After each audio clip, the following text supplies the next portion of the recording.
Well, hello everybody. It's such a pleasure to be here. Thank you for inviting me to the Unacademy Summit, where I'm going to be speaking to you on realizing your potential. So we're going to do this in a format that makes it convenient for all of us to know how we are communicating at the same time when I will be reading your messages and your texts. So for those who are already listening to me, can one of you all just tell me whether you can see or hear me? Text me, please. Okay, great. Thank you. Now I can see all your comments and all your messages. My request to you now is that don't send me any comments or questions or anything, because then it'll distract me from what I have to tell you. The format of today's event is going to be that first I'll speak to you for 15 minutes on how I think in today's world we're capable of realizing our potentials and not having any regrets at the end of it all. And secondly, after those 15 minutes, I will be answering a few already questions that have already been sent to me. And then I will throw open the floor for questions, at which time you can ask me questions on the text panel that is there in front of you.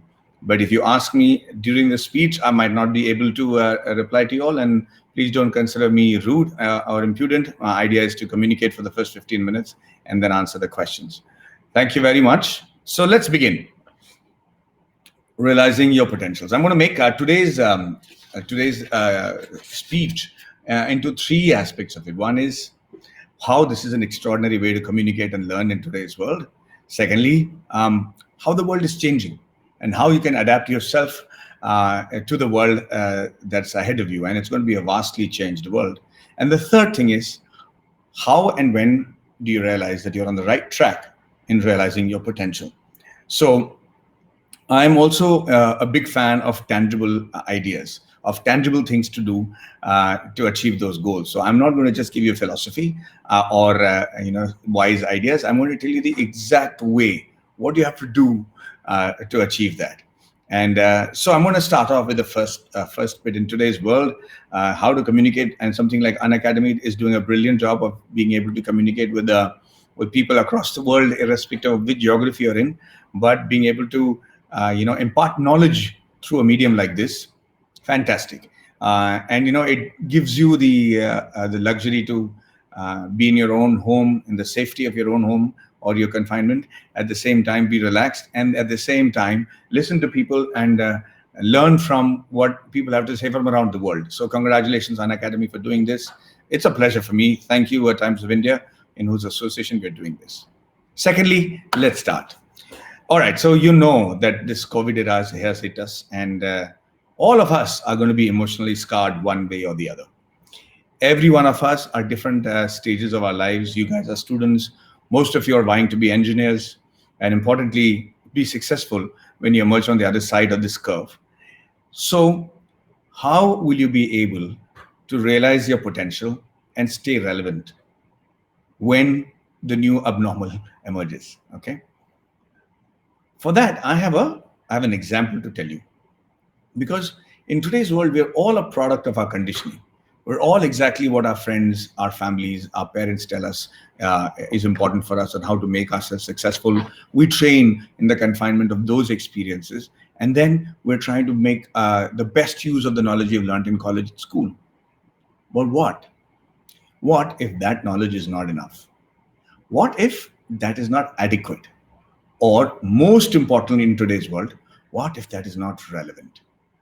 Okay, so today we are living in a world where we were thinking AI is so smart, the world has got so much of technological advancement, biochemistry, biophysics, nuclear science, everything.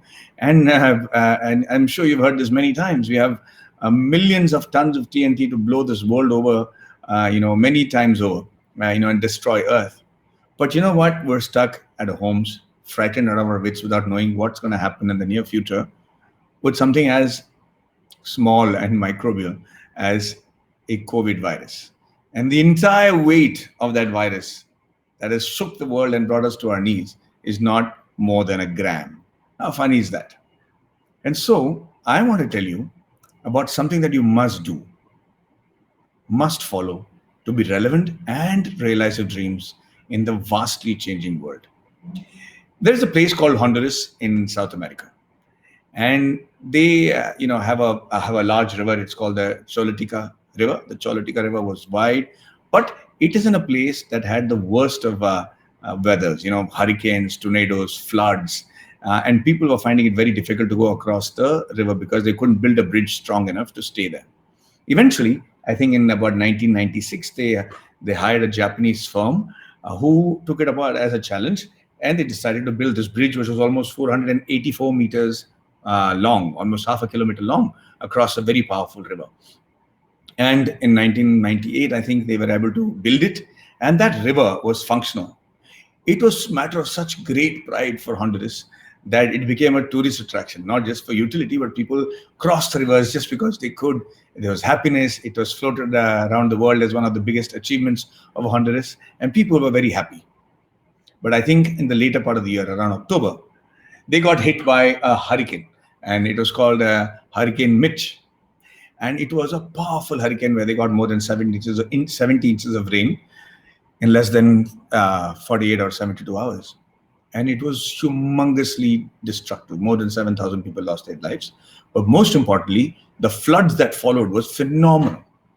And then what happened was, they realized to their horror, first, that the bridge was still intact. Nothing happened to the bridge.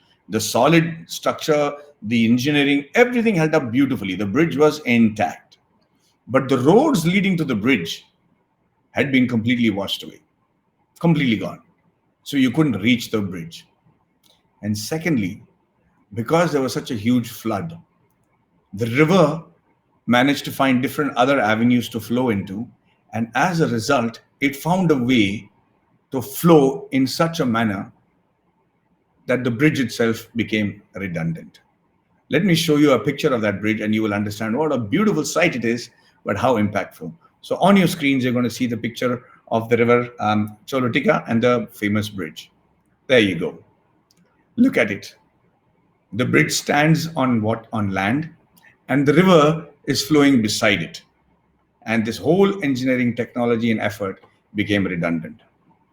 This is what I'm trying to tell you. There is a huge metaphor that you can, it's a metaphor of what you can take away from today. In today's world, you realize that there's a problem ahead of you that you need to that challenges you, and you need to solve it. And you put all your effort and learning and teaching and breath into trying to solve it.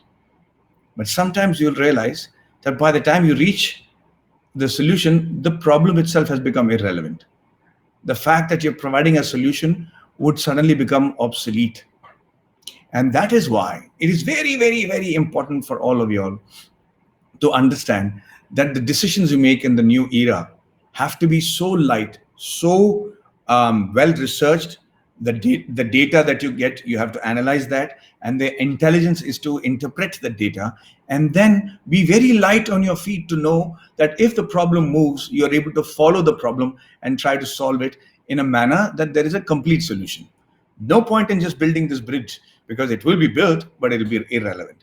So no point in just doing engineering in a particular field, a specialty, and then you're stuck with it and you're unable to shift out of it simply because you've put all your effort thinking that's what is going to matter. The example is, if somebody spent all their lives and earnings in learning how to do a cataract surgery, for example, an eye doctor, an ophthalmologist, and he realizes that the cataract operation can be done surgically, and he works beautifully on learning how to just do that. And then when he's about to come on his own and treat patients, you suddenly realize laser surgery is there. And this man doesn't have the idea of how to operate or use the laser technology. And he doesn't have the inclination to change and learn that technology, because it makes all that he's putting his effort in today obsolete. Because a laser surgery can happen at 5 times the pace and security as opposed to real physical surgery, or using a blade, or invasive surgery as they call it. So the ophthalmologist has to now quickly pivot around and say, hey, you know what, I know this, I've got the expertise of what has to be done, how it has to be treated, and how it has to be cured, but I have another technology that helps me do it faster. So let me learn that, make sure I become an expert in that, and then he has a flourishing career. And so it's really, really, really important that you understand that you have the ability to do multi-faceted, multidisciplinary expertise. So you have the ability to understand physics as well as chemistry, as well as biology, as well as marketing. As an actor, it will not suffice if I just know how to act. I could be a phenomenal actor, really smart, able to depict things that are interesting and aspirational on screen. But at the same time, I have to be a management trainee. I have to be an economist. I have to be somebody who's very proficient with, people handling skills. I have to have the ability to foresee the future and have research skills. Only then can I stay relevant as an actor. Other actors who are relying on other people to provide them with the data are at the mercy of those people and their interpretation of the data. And thankfully, I've been able to survive till today because I gather the data on my own, I analyze it, and I draw my own inferences. I think that is going to be a very important tool in the world and the era that we are emerging in. And finally, the third and the most important aspect of why a particular profession, why engineering, why do you want to do engineering? And it's very, very, very, very, very important for you all to identify the profession that you want to currently, and I mean currently in a major sense, because this could change as you go along in life. Because I trained to be an electronics graduate, and I trained in marketing and advertisement and public relations, but I'm acting. But when I did that, I made sure the experiences I got while I was in college, while I was learning those subjects, was enough to help me exhibit those qualities as an actor. So even be it my defense training, I did not know then that my defense training or my NCC training or my ability to fly planes or grow vegetables is going to help me be an actor. But it did. I was able to do Rang De Basanti convincingly as a Air Force pilot because I had defense training. I can do Vikram Vedha, for instance, as a police officer because I had that weapons training. So you have to identify a profession that you are interested in currently, and then you have to answer these two fantastic questions for yourself to know if that is the correct line for you. So when I said in the beginning of the speech that I'm going to provide you with tangible answers, things you can physically do, this is what I meant. So this is from a speech by Dr. Hegde, who I'm a big fan of, and he made me realize something spectacular. The world, there's an organization in America, and it's called the IOM, Institute of Medicine, very highly revered institute. And until 2010, their definition of a healthy person was a lack of sickness or lack of disease. A person is considered healthy if they don't have any diseases in their body. But it was not a proper definition. It was like he says, saying it is day because it is not night. It's rather obvious, but it wasn't defining what a healthy person is. And so they've offered a definition of health that is from our Shastras, and it was easily and readily accepted by them. So much so that it became such a simple definition that even an uneducated man, any part of the world, be it a farmer or anybody else, will be able to relate to what it means to be healthy. And ladies and gentlemen, guys, when you follow a profession, you know that you're in the right profession because if it helps you stay healthy. So how did they redefine health? They redefined health with two things. One, they said, enthusiasm to get up in the morning and go to work.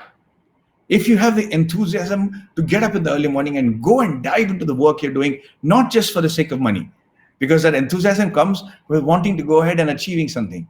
If the job you're in makes you do that, if you have the enthusiasm to get up in the morning and work, then you're 50% healthy. 50% you're healthy. Secondly, the other 50% is enthusiasm to be compassionate. And Dr. Hegde puts it beautifully. If you're in a position and state of mind where you want to help people without expecting anything in return, therefore it's called empathy. If you have empathy for other people, if you have the desire to do good for another person, then you're completely healthy. Because there is no person in the world today who, if he goes to a doctor or does a medical checkup, is not patient worthy. Because everybody has something wrong. Little bit of cholesterol, little bit of blood pressure, high tension, mental anxiety, falana, timana. There are 10,000 things that can be wrong with you. But that doesn't mean you're not healthy, because every individual who goes to a doctor becomes a patient. But if you're able to find that reason and cause to enthusiastically go to work in the morning, then hey, you're 50% healthy. And so let us understand why that is important. Why do you work? Why do you want to be an engineer? what is the meaning of becoming an engineer? Do you want to create and do stuff that is remembered and leaves a legacy behind? Do you want to be the kind of person who does his engineering, makes the money doing the job he does, but spends a lot of time with friends and family and doesn't have great enthusiasm of creating history? Because there are many people like that. There's nothing wrong with living like that. But are you that kind of a person? Are you that kind of a person who enjoys doing his job but has a great balance between doing a job, taking care of the family, also traveling the world? You want to use the job that you love doing to help you achieve other things that you love doing also. Do you want to go travel the world? Do you want to help your sister get married? Is that going to be a happy occasion with the money you make? So it's very, very important that you identify the exact job, the exact profession, the exact discipline of engineering that you want to specialize in, and for what reason are you doing it. It's very important to identify that and follow that with a missionary zeal. So why do you want to become an engineer? What aspect of engineering excites you? Is it a means to achieve something? I'll do engineering and then I'll do my master's or management, and then I'll get a job in Wipro or in IBM or Apple or Amazon.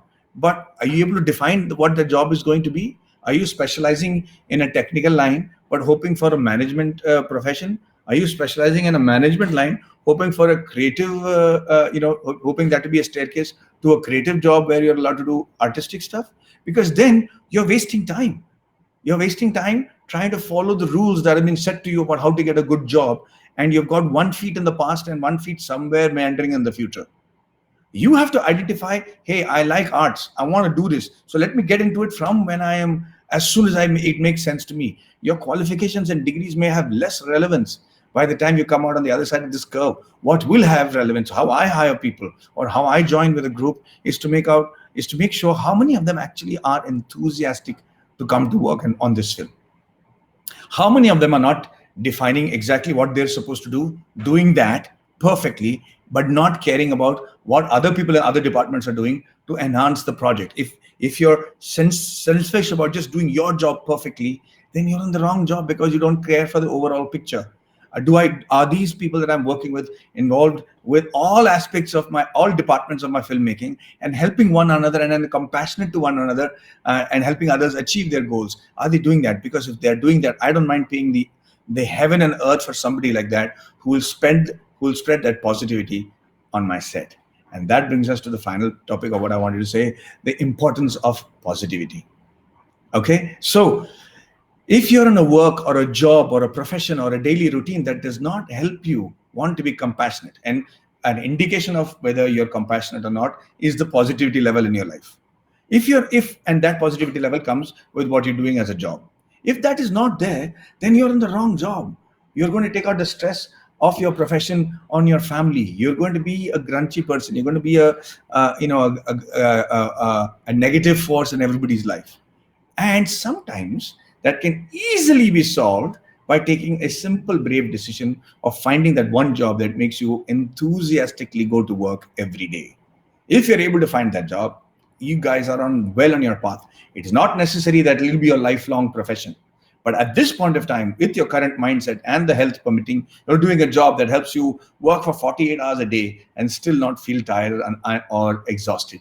You're thinking about it as you go to sleep. You're thinking about it as you wake up. You're able to spend positivity in your family. And when you spread positivity, you engulf compassion. When you give out compassion, you imbibe health. And when you're a healthy person, you create a healthy family. When you're a healthy family, you create a healthy society. And when you're a healthy society, you create a healthy country. And when you're a healthy country, you create healthy mankind.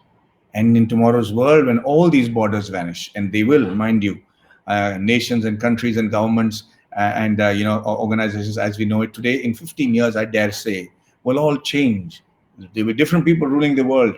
There will be hardly any borders. Things that make sense today, things that are part of our conditioning today will not matter tomorrow. The only thing that will matter is, are you positive? Are you happy? Are you compassionate? And if the answers to that is yes, then you will survive. I guarantee you will survive in the new world that you're building, and you will be a positive influence on yourself and the world. So thank you very much. I hope I was able to make sense to you and you understood what I'm saying. I have many questions here that I would like to answer that have been sent to me by the students of Unacademy, and I'm going to run through a few of them, and after which I will open the question and answer session. First question I have is, what inspired you to play the character of S. Nambi Narayanan, an aerospace engineer in ISRO, in your upcoming movie Rocketry: The Nambi Effect? Well, Mr. Nambi Narayanan is an extraordinary gentleman. I know most of us don't know much about him, and those of us who think we know about him actually don't even know 5% of Mr. Nambi Narayanan.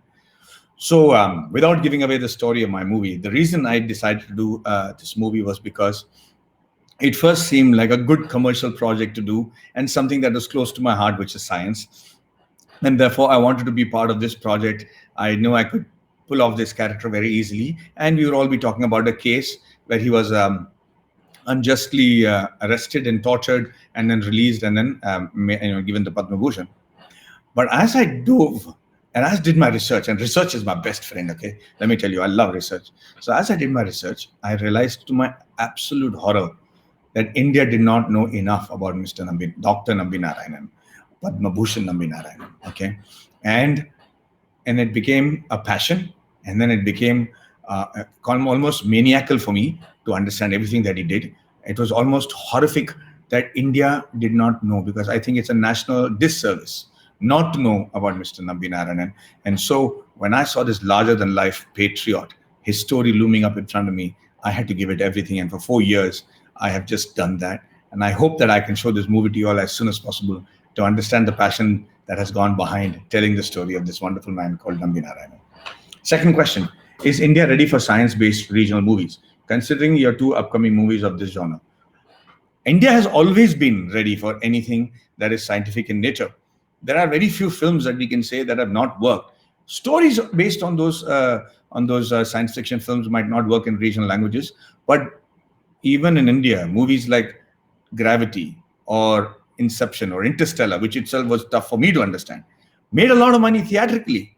2012 was a movie that made so much money in India that Hollywood opened up to India and realized, my God, people in villages and towns understand what we are saying. And so Avatar or Inception or Interstellar or Martian or hardcore science fiction films have released big time in India theatrically, dubbed in English, Hindi, Tamil, Telugu, Malayalam, all these languages, and regionally done so well.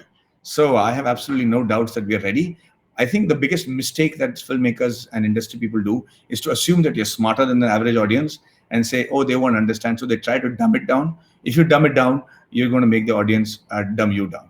So you should have the guts to tell them something that you have in mind and hope that they understand what you're saying. Because trust me, they're far more intelligent than we credit them with. And so I want to make my films aspirational. I have Rocketry. I've not compromised. It's fairly technical, but everybody will get it. Of that, I'm very sure. I hope. All right. What is your inspiration behind doing movies across languages and genres instead of choosing the conventional path of acting in a single industry? Oh, that's just because I can.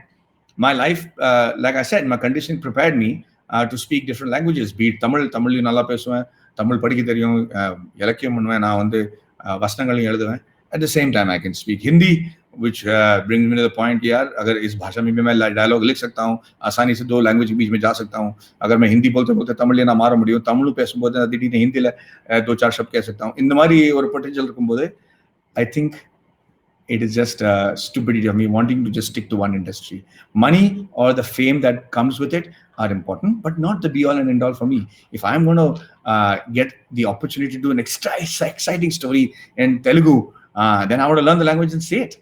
And because I can.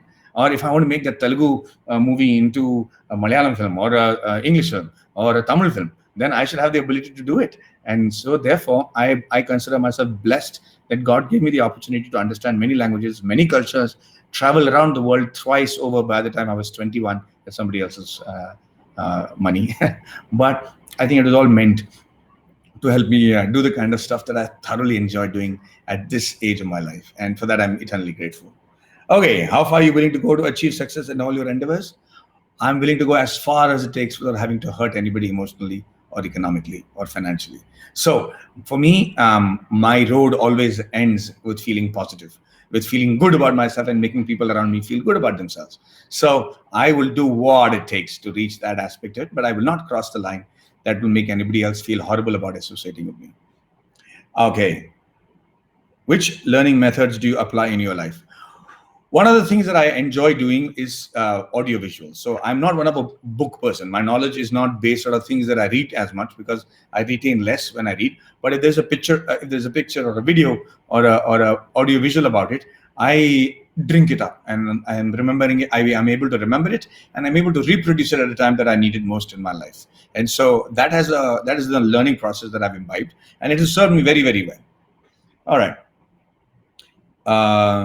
What is the secret behind the success of Rehna Hai Tere Dil Mein in Hindi being at par with the success in Minnale in Tamil? Well, let me tell you, Minnale was a blockbuster hit upon release, whereas Rehna Hai Tere Dil Mein was declared a flop, and it was a flop theatrically. But over a period of time, posthumously, like I like to call it, it became a cult hit, and right now it's quite a legendary film. So I don't know how to interpret that. Maybe we were wrong into the way we released the film or did the publicity, because whoever saw the film at that point of time became, I think, quite appreciative of the film. And even today, I'm referred to by a lot of those acronyms that are associated with Rehna Hai Tere Dil Mein. So it was sad that it didn't do well when it first released, but I am glad that it has got iconic status now. All right. As they say, everything happens for a reason. What is your way of dealing with adversity? Hey, good question. So everything happens for a reason is a great mantra to keep you motivated. And it's not just keep you motivated, it's a fact. Everything happens for a reason. If you're able to look at the positive side of what happened to you, you can be rest assured that you're heading in the upward direction and likely to be far more successful with the lessons learned during adversity.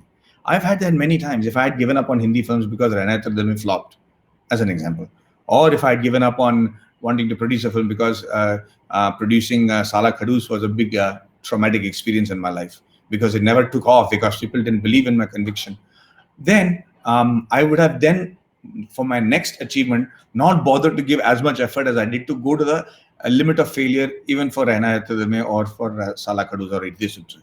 But because I didn't let go, because I saw it through till the end, till nothing can be done about it, and I'm convinced that I can't do anything more about it, I have the strength to go that far with my next attempt.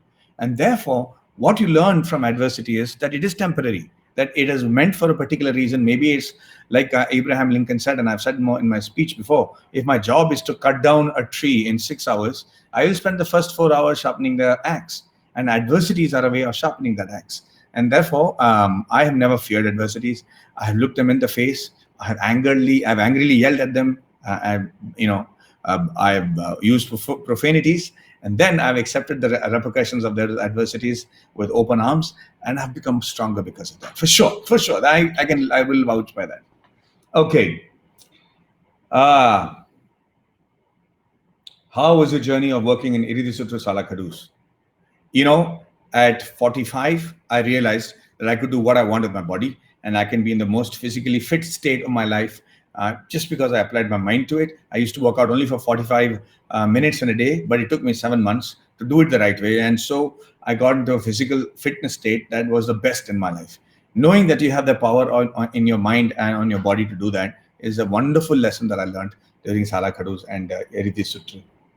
OTT platform versus theaters, what do you prefer? I prefer to act in a project that makes me happy and that challenges me.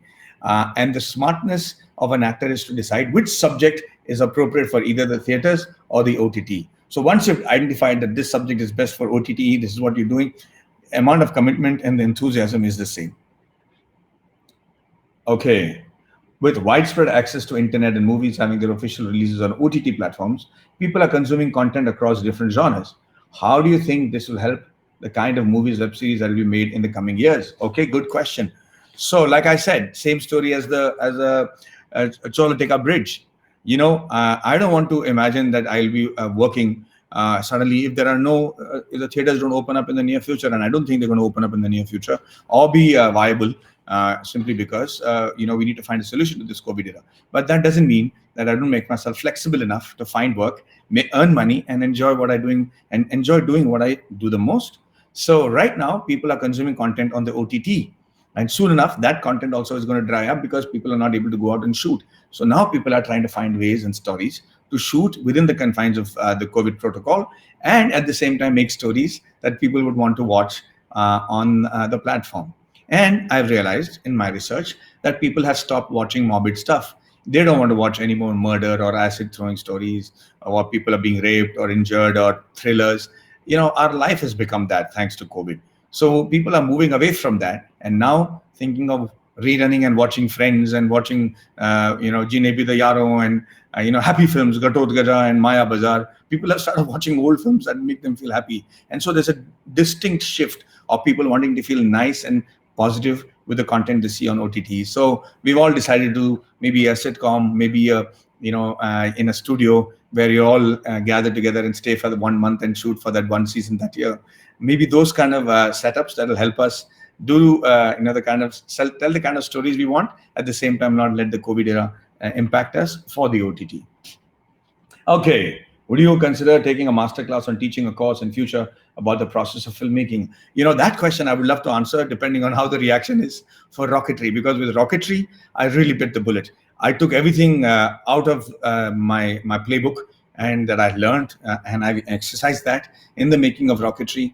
And if it works, then I have so much to share in terms of the modus operandi that we adopted and how we dealt with people and situations and actually made the impossible come true during the filming. So the best part of Rocketry is that we swore we will not use paddings or prosthetics or have stick-on mustache or beard. At the same time, we'll depict people being from 29-year age to 79 and make it look real. So we've shot in live sound in 3 languages in 7 countries, things that were considered impossible. And I hope that I'm able to hit the mark that I want with the film in terms of its reception, and then I'll be able to tell you if I'm worthy of a masterclass or not.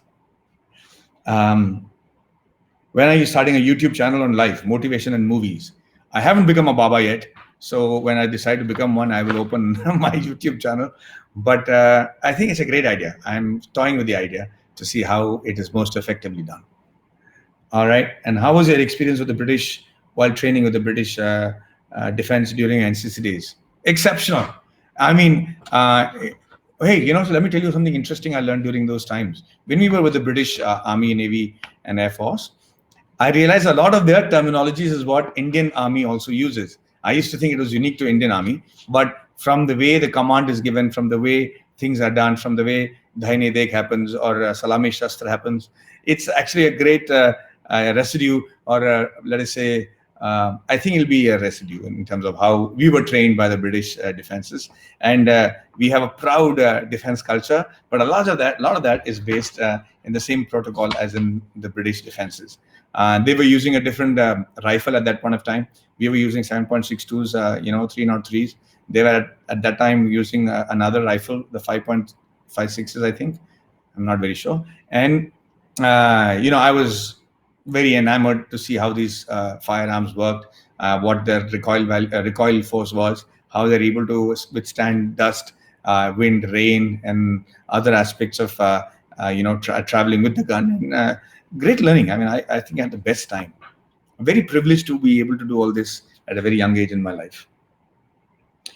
Okay, so we have 3 more questions. I will take that later. But let me now slowly take questions that you guys are can put on the timeline for me. It's going so fast. Whoa. Why is the cinema industry not concentrating on making a film on Abdul Kalam? Well, we will be, I think.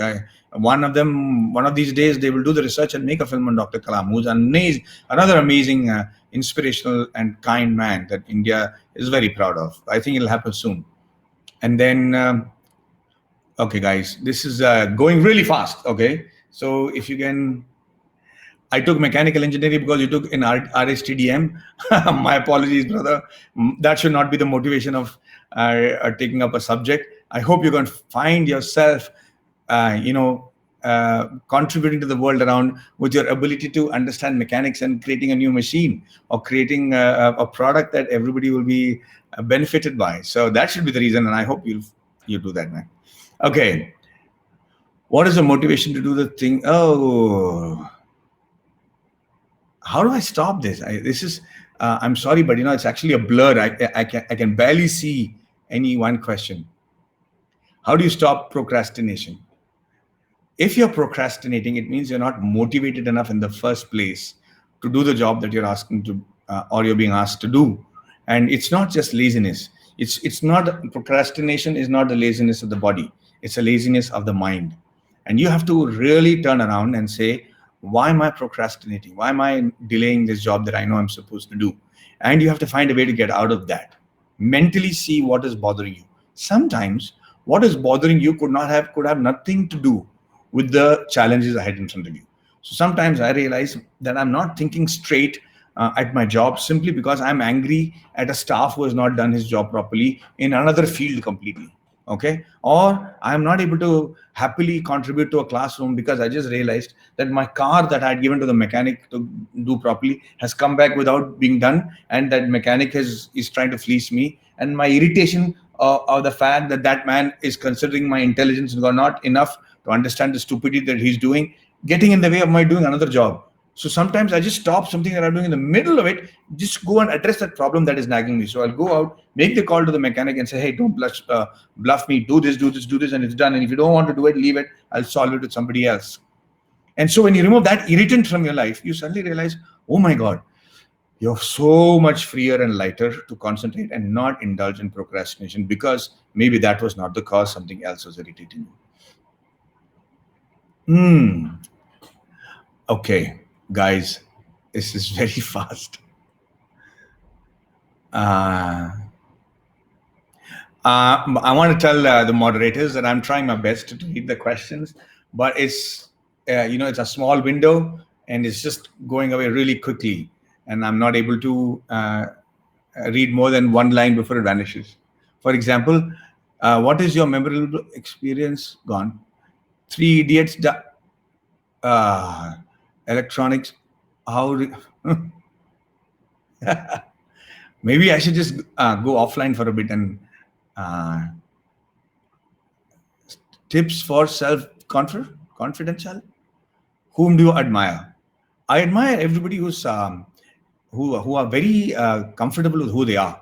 Who have absolutely no pretense and who are living on their own terms. Like, for example, my father, he has nothing to do with my star status. He still lives in the way he's supposed to, and he's not dependent on anybody financially or anything, and he's still the king of his world. And I admire those kind of people who have absolutely no qualms about being anywhere, no qualms about picking up anybody's phone call, no qualms about the way they are dressed or how they look, and they're happy. They're able to spread a smile and cheer.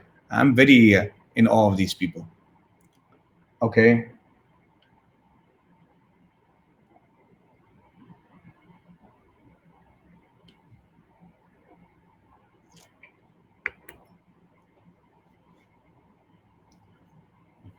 What?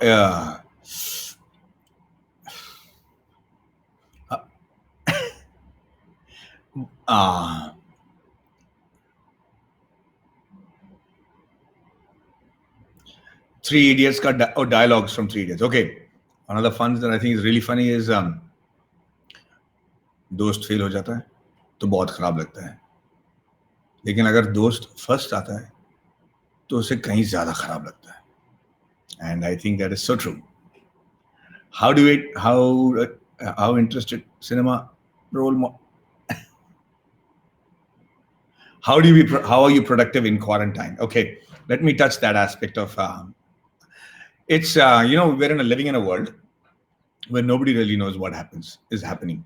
Okay, we do know that there is a virus. What are the facts? That there is a virus called the COVID-19, the fact that it's highly infectious, the fact that the mortality rate is low, but it is dangerous to old people, and the fact that it has brought the world to a grinding halt. These are facts.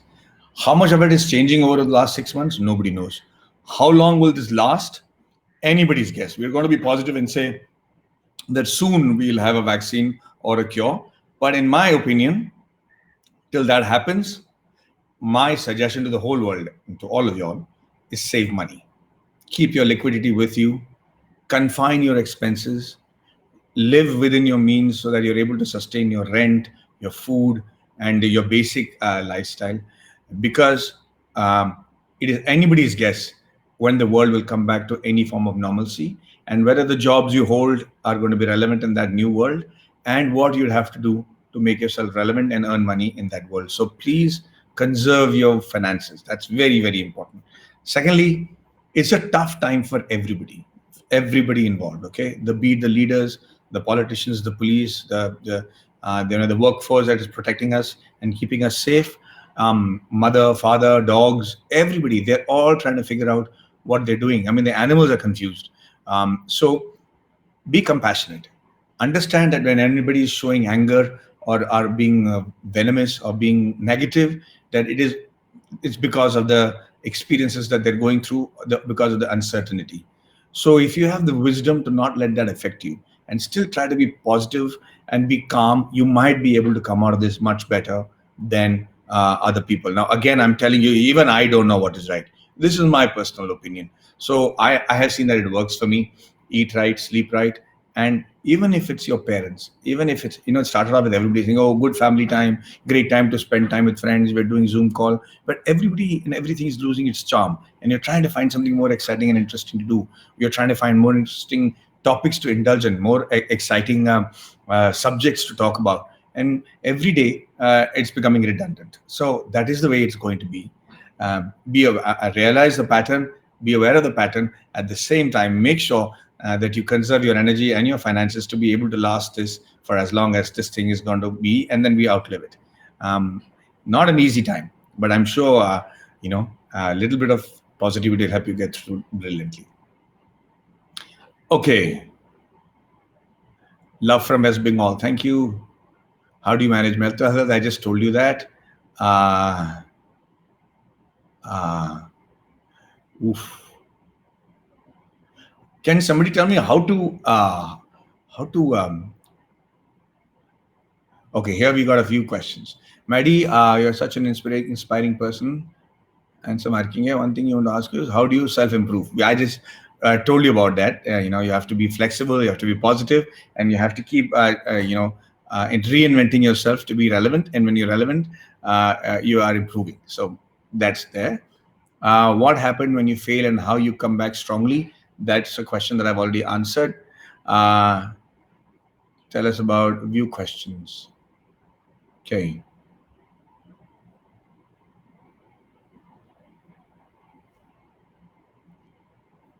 Okay, I see a picture, but I don't see a question.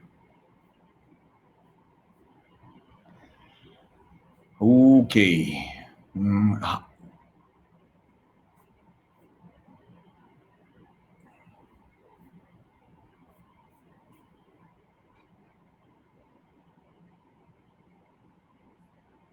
I'm sorry, guys. It's. Let me answer the last three questions and see how we can go ahead with this. Okay. Okay. Just like the movie Three Idiots, most Indian students start exploring and dreaming about other options after they finish the graduate degree. What is your take on this? This is extremely important. Yes. मेरे phone पे. Sorry. Now I have somebody who got a message on my phone. Give me a minute.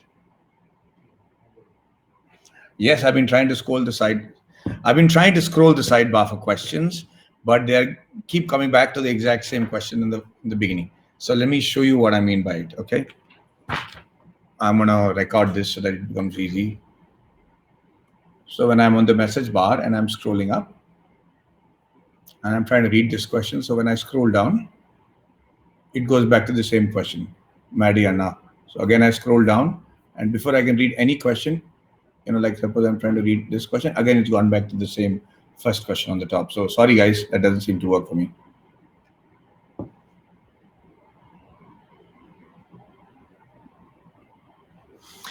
Let me answer the other three questions. Just like the movie Three Idiots, most Indian students start exploring and dreaming about other options after they finish their undergraduate degree. What is your take on this? The take is that you have to be as flexible as a small tender plant, and go where the sunlight is seen. If you, like I said in the beginning of the speech, if you're rigid and unable to change your field of expertise, you're going to be left behind. There is no harm in being left behind. There are not many people are leaders. Not everybody is a super leader, and not everybody is a follower. So you have to understand two things, especially for married people. You can win in one of these areas. You can either win in your career, but you'll have to lose at home and let wife be the boss, or you can try to win the job, being the boss at home, win against your wife and family and be the boss at home, but you'll be a follower in your work. You have to decide where you want to be a follower. And most importantly, if you try to win both, you're in trouble. It's an impossibility, like superstar Rajnikant would say. So, as somebody who follows three idiots principle, you have to do a job that you are inspired and you're feeling good about, and you're feeling sure that you'll positively contribute to the world by doing it. And that's the only way you will stay relevant. Do you think conventional education is important to succeed in creative fields? Conventional education, important to succeed. Conventional education, the exams, everything just proves that you have the ability to read something, commit to a project, be involved in, doing what is expected of you, and reproduce it at a time that is necessary for you. So that's a pattern.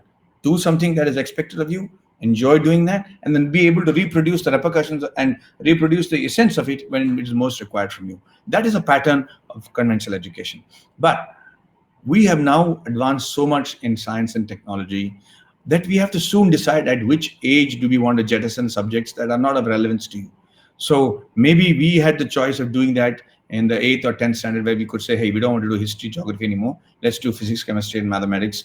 Or we want to do arts or whatever it is. Because it's impossible to learn everything from coding to French, to Hindi, to geography, history, civics, moral science, everything, and become armed with all this by the time you reach your 10th standard, because people have not started doing coding in the 2nd standard. So we didn't even do coding till we were in college. So the syllabus has to be defined, and you have to define to yourself or your child or your brother or sister what is the line that they would like to currently go into, and pursue the expertise in that line much earlier on in life than as opposed to than what is recommended in conventional education systems. Okay, guys, thank you very, very much. This has been a rather unique experience for me. I have not been able to understand how you're reacting to what I have said, but I do hope and enjoy. I do hope that you enjoyed all that I had to say, and I do hope that I was able to contribute in one manner or the other to your lives. Thank you very, very much for Unacademy and this extraordinary 3-day summit. I'm sure it's been very productive, and I'd like to thank the Times of India for their association and everybody involved with Unacademy for giving me this opportunity. You guys stay well and stay safe, and I really love you, and tons of positivity to all of you. Take care. Bye-bye. Jai Hind.